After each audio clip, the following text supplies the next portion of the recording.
Hello students, welcome to my channel. All right, अब हम आगे पढ़ते हैं स्टेट लेजिस्लेचर के बारे में। देखिए, अब जो मेंबर्स हैं स्टेट लेजिस्लेचर की, उनकी मेंबरशिप के लिए ऑब्वियसली हमें, जैसे पार्लियामेंट वाले टॉपिक में हमने देखा था कि कुछ एलिजिबिलिटी क्राइटेरिया होता है।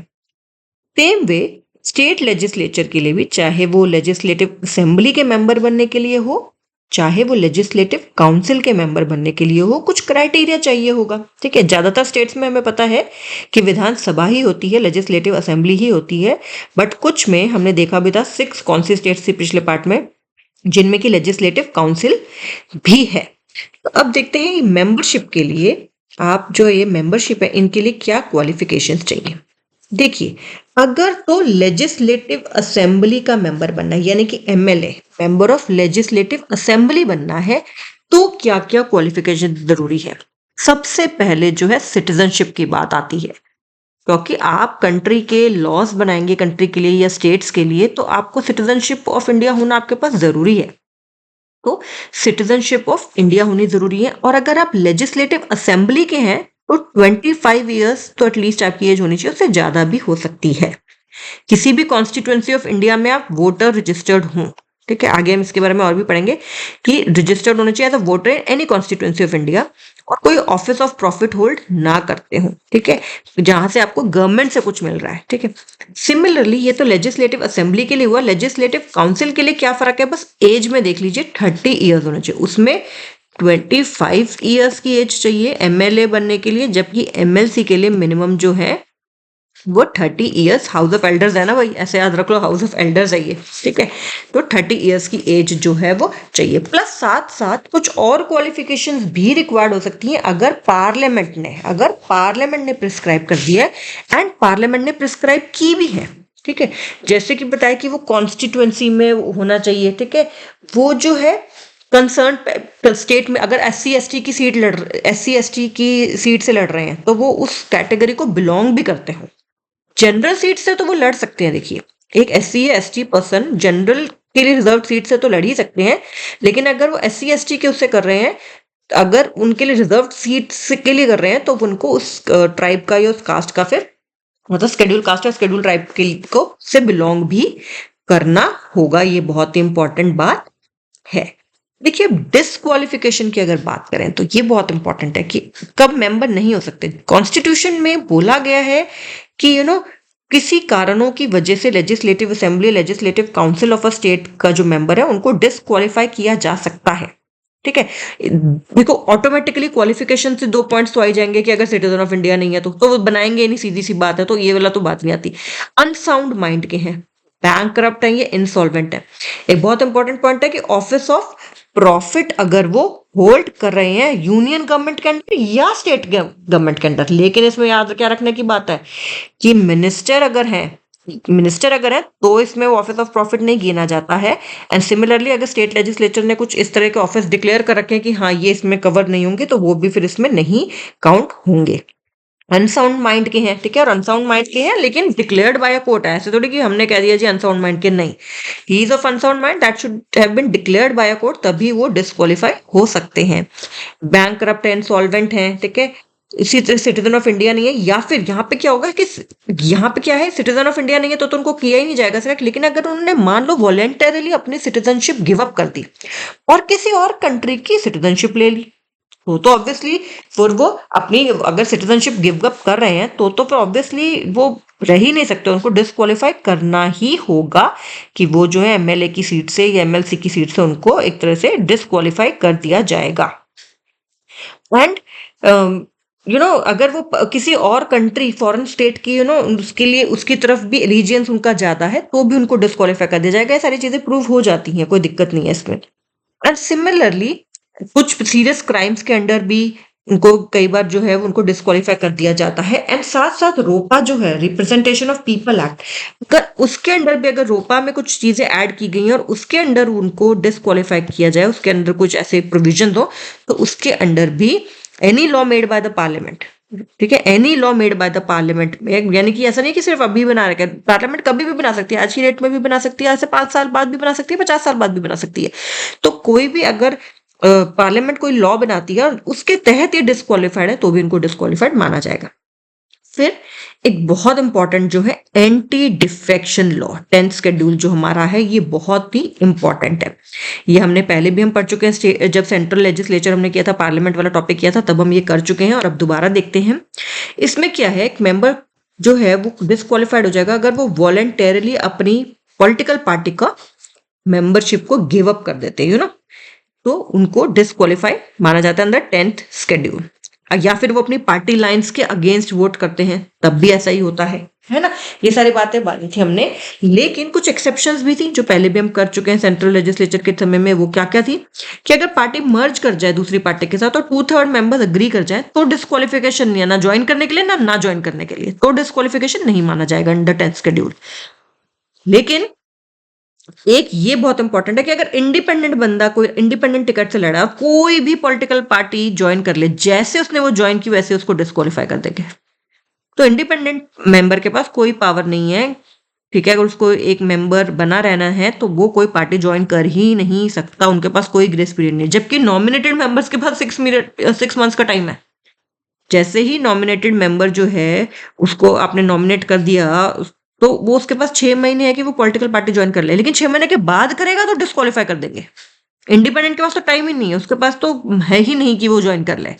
लेकिन नॉमिनेटेड मेंबर जो है 6 महीने के अंदर ज्वाइन कर सकता है एक पॉलिटिकल पार्टी, लेकिन 6 महीने के बाद नहीं कर सकता। तो ये 10th शेड्यूल में हम पहले भी पढ़ चुके हैं, इंपॉर्टेंट है। इंडिपेंडेंट मेंबर जो है नहीं ज्वाइन कर सकता, अदरवाइज वो डिस्क्वालीफाई हो जाएगा। नॉमिनेटेड जो है विद इन 6 मंथ्स कर सकता है। अब इंपॉर्टेंट क्वेश्चन क्या है कि डिसाइड कौन करेगा, डिसाइड कौन करेगा। जैसे हमने पार्लियामेंट में पढ़ा था, डिसाइड कौन करेगा कि डिस्क्वालिफाइड है इसमें। तो लेजिस्लेटिव असेंबली का अगर मैटर है तो स्पीकर डिसाइड करेंगे, और अगर लेजिस्लेटिव काउंसिल के मेंबर हैं तो कौन डिसाइड करेंगे, चेयरमैन डिसाइड करेंगे। एंड पहले ये जुडिशियल रिव्यू के लिए नहीं था, but now it is subject to, काफी 90s में ही 92 में सुप्रीम कोर्ट ने बोल दिया था कि जो चेयरमैन का डिसीजन है या स्पीकर का डिसीजन है वो सब्जेक्ट टू जुडिशियल रिव्यू है। क्योंकि ऐसा भी तो हो सकता है पॉलिटिकल पार्टी के ही हो ज्यादातर स्पीकर या चेयरमैन, और फिर वो जो है वो ऑपोजिशन के पर्सन को जानबूझ के डिस्क्वालीफाई करना चाहे, ठीक है। क्योंकि देखो हमें डेमोक्रेसी का जो एक एसेंस है वो तो मेंटेन रखना ही है ना। तो कोर्ट्स इसमें बहुत बड़ी हेल्प करते हैं, इसीलिए बैलेंस कहा जाता है ना कि तीनों ऑर्गन्स बैलेंस कर रहे हैं, लेजिस्लेचर, एग्जीक्यूटिव एंड जुडिशरी। तो जुडिशरी देखो अपनी पकड़ अगर छोड़ देगा बिल्कुल ही, तो बिल्कुल ही वो हो जाएगा कि जो भी रूलिंग पार्टी है वो सब ऑपोजिशन के मेंबर्स को निकाल देगी। किसी को भी डिस्क्वालीफाई कर दिया, किसी को 10th शेड्यूल के अंडर कर दिया, किसी को नॉर्मल उसके अंडर कर दिया, तो बहुत दिक्कत है। तो ये सारी चीजें जुडिशियल रिव्यू है, क्योंकि तो जो चीजें हैं वो चेक में रहती हैं, क्योंकि कोर्ट से डरते हैं, ठीक है। कोर्ट से डरना भी चाहिए क्योंकि कॉन्स्टिट्यूशन हमारा एक लिविंग डॉक्यूमेंट है एंड हमें उसके हिसाब से ही चलना होता है। अब देखिए ओथ या एफर्मेशन की बात आती है। हर एमएलए और एमएलसी को एक ओथ लेनी ही लेनी होती है। तो गवर्नर के आगे, अगर गवर्नर ने किसी पर्सन को अपॉइंट किया उसके, ये बहुत ही इंपॉर्टेंट चीज है, ठीक है। एंड उस ओथ में वो कहेगा क्या, ऑब्वियसली वही कहेगा कि हम true faith and allegiance to the constitution of India रखेंगे, अपहोल्ड करेंगे sovereignty and integrity of India को। कि ये तो सबसे इंपॉर्टेंट बात है कि अपनी देश को जो है एक रखना है हमने, तो उसके लिए तो इंपॉर्टेंट चीज है कि हम ये ओथ उनको लेनी ही होगी। एंड वो अपने ऑफिस का जो है, अपने ऑफिस की जो ड्यूटीज हैं उनको फेथफुली करेंगे। जो ऑफिस की अपनी ड्यूटीज है, यानी कि जो उनका एमएलए है, एमएलसी है, उनका होने की जो ड्यूटीज है, उनकी जो ड्यूटीज है उनको फेथफुली करेंगे। एंड जब तक वो ओथ नहीं ले लेते तब तक ना तो वो किसी हाउस में, जिस हाउस के मेंबर है ना हाउस में बैठ सकते हैं, ना ही उसमें वोट कर सकते हैं। ये बहुत ही इंपॉर्टेंट बात है ध्यान रखने की। ना तो वो वोट कर सकते हैं, ना ही प्रोसीडिंग्स में पार्टिसिपेट कर सकते हैं हाउस की, ना ही उनको, जब तक उन्होंने ओथ नहीं ली, ना ही उनको जो प्रिविलेजेस होती हैं, आगे हम देखेंगे भी, उनको प्रिविलेजेस मिलती हैं, कुछ इम्यूनिटीज मिलती हैं, वो सबके लिए भी जो है वो एलिजिबल नहीं होंगे जब तक कि वो ओथ नहीं ले लेते। एंड इनफैक्ट अगर कोई पर्सन जो होता है ना कि उसको, अगर वो हाउस में बैठ जाए और वो एलिजिबल नहीं है तो उनको पेनल्टी वगैरह भी लगती है। अगर उसको मान लो वो डिस्क्वालीफाई कर दिया गया, उसको मेंबर था लेकिन उसको डिस्क्वालीफाई कर दिया गया, लेकिन फिर भी वो बैठ रहा हाउस में, तो भी उसको पेनल्टी लगती है, कुछ फाइन लगता है। या फिर किसी को मना किया गया कि आप इस सिटिंग में नहीं बैठेंगे पार्लियामेंट के लॉ की वजह से, स्टेट लेजिस्लेचर के लॉ की वजह से, तब भी वो अगर बैठ रहा है उसमें मीटिंग में, तो भी उनको फाइन जो है, पेनल्टी जो है लग सकता है। और एक बात ध्यान रखने की है, जो भी मेंबर्स ऑफ लेजिस्लेटिव असेंबली है, मेंबर्स ऑफ लेजिस्लेटिव काउंसिल को जो सैलरीज मिलती हैं, जो अलाउंसेस मिलते हैं, ये हम पहले भी देख चुके हैं, वो कौन डिसाइड करता है, स्टेट लेजिस्लेचर डिसाइड करता है कि क्या उनको सैलरीज ड्रॉ करेंगे, वो क्या वो जो है अलाउंसेस ड्रॉ करेंगे। तो ये सारी चीजें कौन डिसाइड करता है? स्टेट लेजिस्लेचर डिसाइड करता है। अब एक थोड़ा सा देख लेते हैं, वो क्या है? वेकेशन ऑफ सीट्स, कि वेकेशन कैसे होगी, कोई जो है स्टेट लेजिस्लेचर की सीट जो है वो वेकेट कब होगी। देखिए, एक तो है कि रिजाइन कर दिया, ठीक है, रेजिग्नेशन है, मेंबर जो रिजाइन कर सकता है, चेयरमैन को लिख दिया, काउंसिल है, स्पीकर को लिख दिया, अगर चेयरमैन को लिख देगा स्पीकर को, और अगर एमएलसी है तो किसको लिख दे? चेयरमैन को। एमएलए है तो किसको लिख दे? स्पीकर को, लेजिस्लेटिव असेंबली के। तो भी माना जाएगा कि वो जो सीट है वो वेकेंट होगी जैसे ही उनका रेजिग्नेशन एक्सेप्ट होगा, ठीक है। मान लो मेंबर की ही डेथ होगी, तो जिस दिन से उनकी डेथ हुई है उस दिन से फिर वो माना जाएगा कि जो सीट है वो वेकेंट है। डिस्क्वालिफिकेशन अभी हमने बात कर लिया, या तो प्रोविजनल कॉन्स्टिट्यूशंस में, ठीक है, या एंटी डिफेक्शन लॉ के तहत, या रोपा या वगैरह किसी के तहत भी अगर उनको डिस्क्वालीफाई कर दिया गया, तो जैसे ही उनको डिस्क्वालीफाई किया गया वो सीट वेकेंट मानी जाएगी। एब्सेंस भी एक रीजन होता है, देखिए, ठीक है, अगर वो पीरियड ऑफ 60 डेज के लिए विदाउट परमिशन, विद परमिशन तो कर सकते हैं, अगर 60 डेज के लिए वो मेंबर एब्सेंट है विदाउट परमिशन, तो भी माना जाता है कि फिर वो सीट वेकेंट हो गई है। तो जनरली जब किसी को लॉन्ग लीव उस पे जाना होता है तो परमिशन ले लेते हैं, लेकिन अगर बिना परमिशन के वो कर रहे हैं, 60 डेज के लिए एब्सेंट है, तो फिर उनको वो सीट को डीम्ड वेकेंट ही माना जाता है। माना जाता है कि अब ये सीट जो है वेकेंट है। अगर कोई ऑफिस ऑफ प्रॉफिट होल्ड कर रहे हैं, लेकिन देखिए इसमें ध्यान रखने की बात क्या है कि कुछ ऑफिस जो है वो नहीं होते हैं।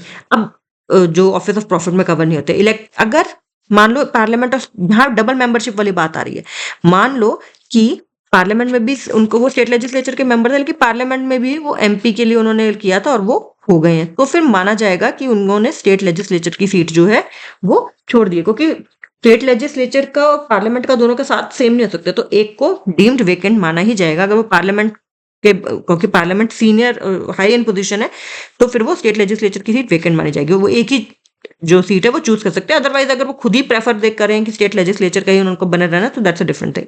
इसी तरह से अगर वो कुछ और प्रेसिडेंट, वाइस प्रेसिडेंट, गवर्नर वगैरह भी अगर बन जाते हैं, तो भी वो सीट माना जाता है कि उन्होंने, ऑटोमेटिकली माना जाता है कि वो उन्होंने अपनी सीट जो है वेकेट कर दी है, ठीक है। If is appointed to the office of governor, if is appointed to the office of president और द वाइस प्रेसिडेंट, तो ये माना जाता है कि वो सीट उन्होंने वेकेट कर दी है। तो ये कुछ चीजें थी। अगले पार्ट में हम जो है स्टेट लेजिस्लेचर के जो दोनों हाउसेज है हमारे, legislative assembly and legislative council, इन सब के बारे में पढ़ेंगे, इनके प्रिसाइडिंग ऑफिसर्स के बारे में पढ़ेंगे कि असेंबली के जो स्पीकर हैं या डिप्टी स्पीकर हैं, सिमिलरली काउंसिल, जो लेजिस्लेटिव काउंसिल है, उनके चेयरमैन है और डिप्टी चेयरमैन है, उन सबका किस तरह से क्या जो है वो रोल रहता है। ओके।